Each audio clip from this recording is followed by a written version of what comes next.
Now I'm happy to yield to our co-chair, Senator Rubio. Thank you again. And I do want to begin by welcoming our witnesses, and I look forward to their testimony, their firsthand recollections of this watershed event of 1989, the policy recommendations that you have for Congress that we should consider. I think today's anniversary will remind us that the fundamental human yearning for dignity and human rights and basic rights is not limited to any one region or limited to one country or limited to one culture. These aspirations have transcended geography and culture throughout the history of man. Today we honor the lives that were irrevocably altered by the events of that day, those who perished, those who were imprisoned and tortured, those who lost mothers, fathers, sons, and daughters, and those whose loved ones remain missing and unaccounted for. Tiananmen must not be viewed exclusively through the lens of history. Rather, today we must also reckon with the ongoing systematic human rights abuses committed by the Chinese Communist Party and the Chinese government against its own people. And we must reckon with the emerging and new geopolitical competition between tyranny and liberty, between democracy and totalitarianism. To reflect briefly on the events that led up to that fateful day, in the spring of 1989, thousands of students gathered at the center of Beijing to mourn the death of a prominent reformer within the Communist Party who wanted to move China towards a more open and democratic political system.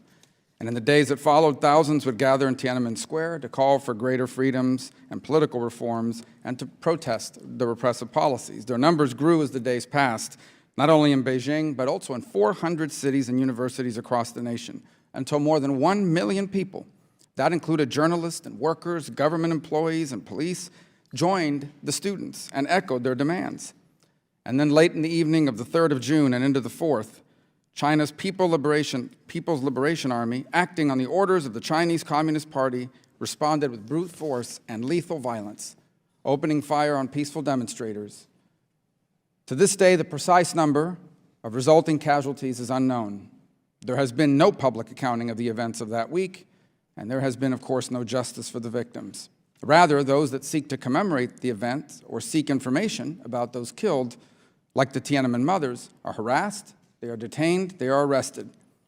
Perhaps the most iconic image associated with the Tiananmen massacre is Tank Man, the small, solitary figure with shopping bags in hand who stood in the path of an advancing line of tanks.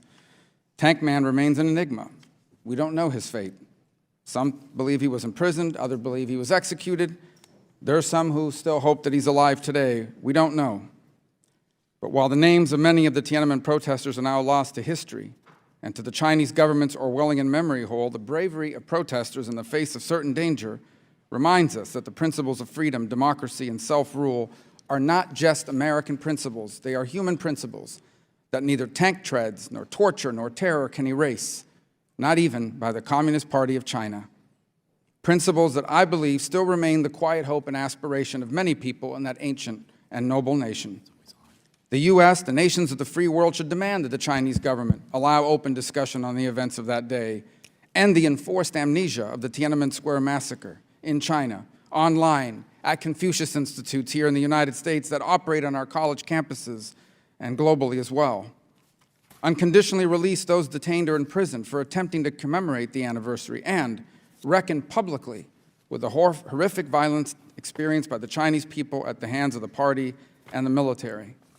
And we must continue to use opportunities like this, Mr. Chairman, and I thank you for calling this hearing, because we must continue to use opportunities like this to speak about the true story of the Tiananmen Square massacre. This point is important because Tiananmen revealed to the world the true nature of the Communist Party in China. For decades, successive U.S. administrations tried to pursue constructive engagement. The bipartisan conventional wisdom wrongly assumed that trade, investment, and other engagement would eventually persuade Beijing to embrace and accept liberty and respect for human rights, and that optimism was misplaced. Today we see an increasingly aggressive Chinese Communist government that is more repressive in domestic policies, more mercantilist in trade and economic policy, increasingly dismissive of all international norms, and more assertive in exporting their authoritarian model globally. While Chinese government-sponsored repression looks much different today than it did 30 years ago, the goal remains exactly the same: to preserve the Communist Party monopoly on domestic political power through state-sponsored indoctrination, through mass surveillance, through arbitrary detention, torture, violence. The Communist Party today in China is using technology to stay in power, whether in the emerging social credit systems or the vast digital surveillance states and accompanying internment camps, to transform the religious and ethnic identities of millions of Uyghurs and other Muslim ethnic minorities in Xinjiang. Data-driven surveillance facilitated by iris and body scanners, voice pattern analyzers, DNA sequencers, and facial recognition cameras in neighborhoods, on roads, in train stations. Technology, by the way, that they export into other countries. Sounds like science fiction, but it's happening. In the era of high-tech social control, there is a direct line of repression linking the tank man and the internment of over 1 million Uyghurs and other predominantly Muslim minorities in what they call political re-education camps. And just over the weekend, Twitter, a global company that isn't even allowed to operate in China, suspended the accounts of reportedly more than 100 Chinese language users critical of the government, coincidentally just ahead of this anniversary. We must also keep American companies accountable for their potential complicity in Chinese government censorship and other abuses. And so I hope that the time has come for the U.S. to once again lead, along with the rest of the free world, in holding the Chinese government accountable for its ongoing blatant repression of the Chinese people. We must stand with the oppressed Tibetan Buddhist monk, the silenced human rights lawyer, the imprisoned Christian pastor, the disappeared Uyghur Muslim, the disillusioned Hong Kong democracy activist, and countless others living under the repressive policies of the Chinese government. To do anything else dishonors the spirit of Tiananmen. It tarnishes the memory of those lost and places us on the wrong side of history. Thank you. Thank you very much, Senator. Thank you for your powerful statement. You know, it was 30 years ago this week that